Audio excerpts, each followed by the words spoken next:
In a way, it is so befitting that two California giants meet in one place, Ronald Reagan and Walt Disney. Although they're no longer with us, their work is still here with us, and we still remember them. So, this is the exhibit that the Ronald Reagan Library is hosting. It's called D23 Treasures of Walt Disney. And it is a beautiful tribute to the work of Walt Disney and how it progressed.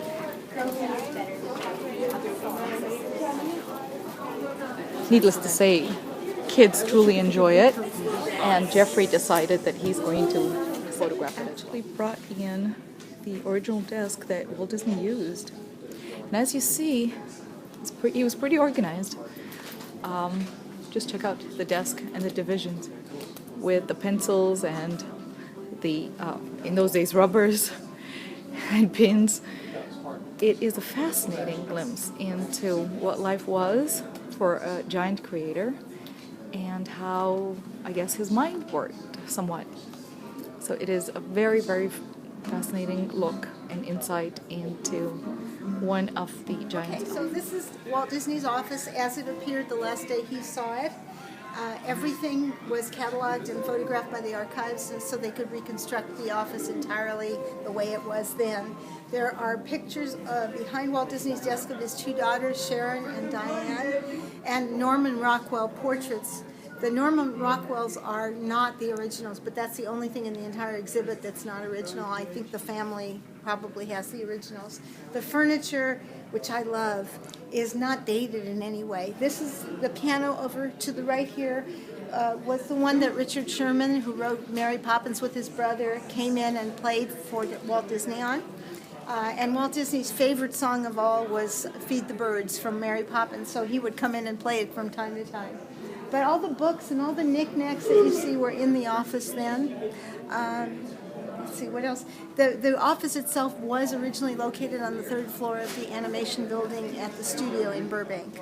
And the scene out the window here is what you would have seen from the real window, except not as realistic. Collection of Disney memorabilia. It's interesting to see that even as early on, there was, he thought of licensing his product and make money. So this is probably the first one, first licensed Mickey Mouse product ever made. It's a writing tablet. And then you have a wristwatch, and you have stuffed doll. They were selling this replica of it a couple of years back. The Disney store was selling it. And then you have a train, and you have books and dishes. So even early on, they started marketing. Marketing was huge with Disney, always. There's some rooms here with different exhibits and original movie posters continuing.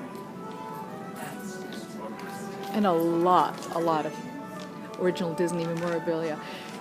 It would have been wonderful if this exhibit could stay here, or at least part of it. It is a great way for kids to be attracted to history and come to the library. This is the original Mary Poppins costume. It's in Toyland, which starred Annette Funicello and Tommy Sands, and the two costumes you see are pictured in the photo there next to them. It was all about a Toyland setting. Would you like to come this way, ma'am? Yeah, I'm just. You're looking for something? my friends. Okay, has it been downstairs yet? So this is a tribute to Annette Funicello, who passed away this week.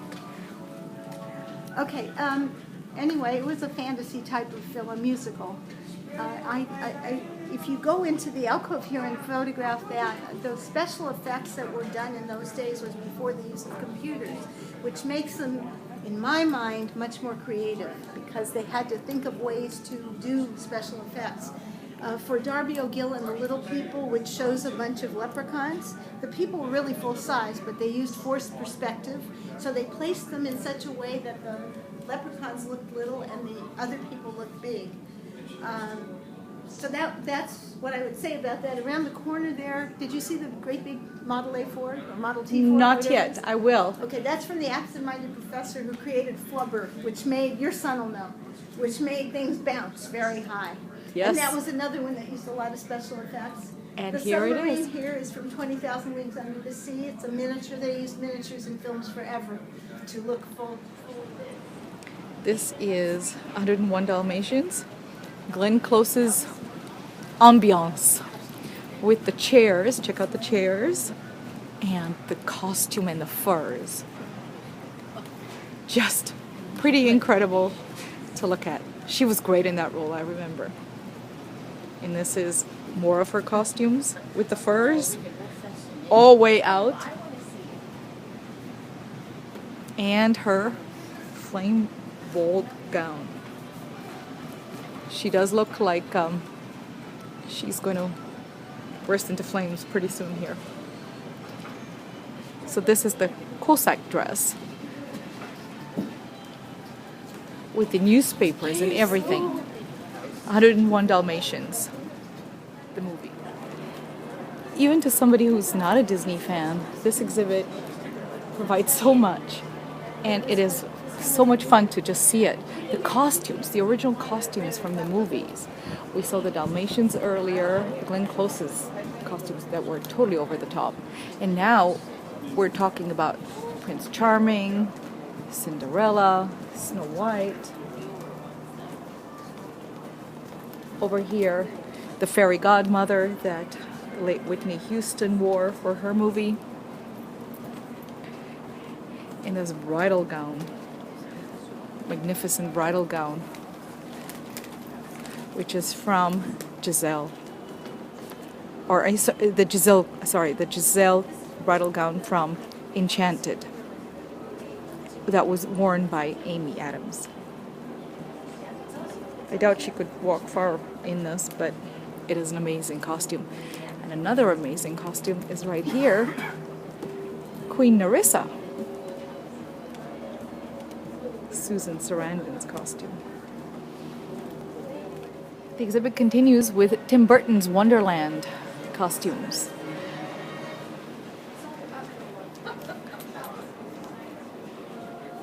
The Mad Hatter, and that was worn by Johnny Depp, and then the Alice Kinsley that was worn by Mia Wasikowska. Maybe I'm audio animatronic. Not a real person. Oh, and this is the Rabbit's Tea Party, I guess. The Mad Hatter. The chair. This was the chair used by Johnny Depp. Very comfortable looking chair, I have to admit.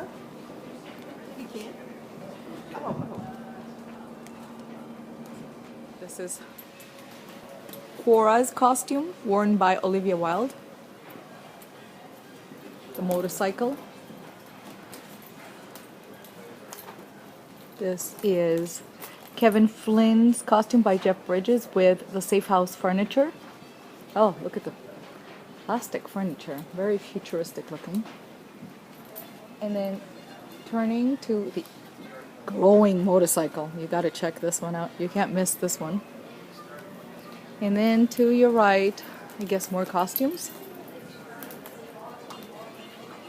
And these were worn by Jeff Bridges, Dan Shore,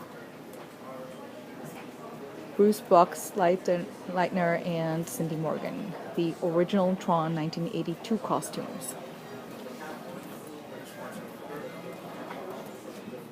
A little bit of Marvel memorabilia in here. The Avengers and Iron Man, including the motorcycle, and this is one heck of a different motorcycle for Captain America. This is a Honda, nothing that you can buy anywhere in a store near you. Jeffrey is very enthusiastic. And then this is another one. Again, nothing like you've seen in your neighborhood's yard or in a parking lot near you.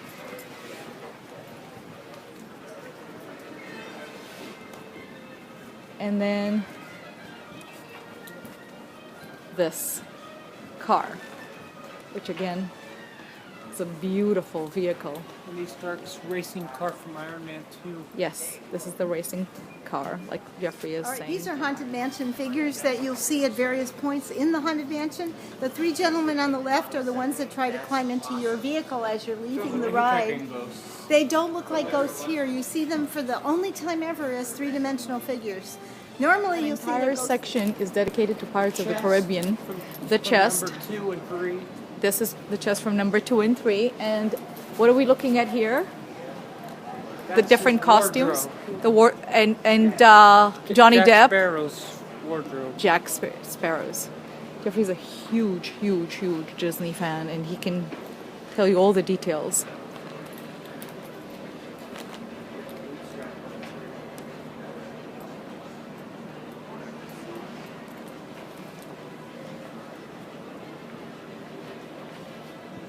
And I guess this is his chair. This is his chair. That was the one who was being sacrificed in an island. So this is the sacrifice chair in an island? Yeah. I see in all the movies, or just on Just one? number 2 when he In number when he 2. was when he was being. So over in the case to the right here are Maquettes. Maquettes are miniature models of the characters, the various characters. The very first one's printed, aren't they? These are all originals. Everything here is The original. first one printed. I don't know if it's the first one, but it's an original. So the maquettes that you see here, the animators would design the characters on paper, and then a sculptor would sculpt the figure in 3D so that the animation would be that much more realistic because the animators could look from all sides to see it. So maquettes have been used in animation forever. There are some that when you first come in, which you might want to tape as well, that, oh, please go downstairs, there's plenty more, that are from Fantasia and Pinocchio. In those days, they were made from a very breakable plaster, and so a lot of them broke on the way. These are one-of-a-kind figures. These are not figures you could buy. Yes, and this is where that interactive element comes in, where you can rent an iPod, for $7. You can photograph, and then you could put your email address, and you can send those pictures. So they are sitting and making this an interactive place for kids and families to enjoy, and that's a great idea. Whoever came with this idea at the Ronald Reagan Library, kudos.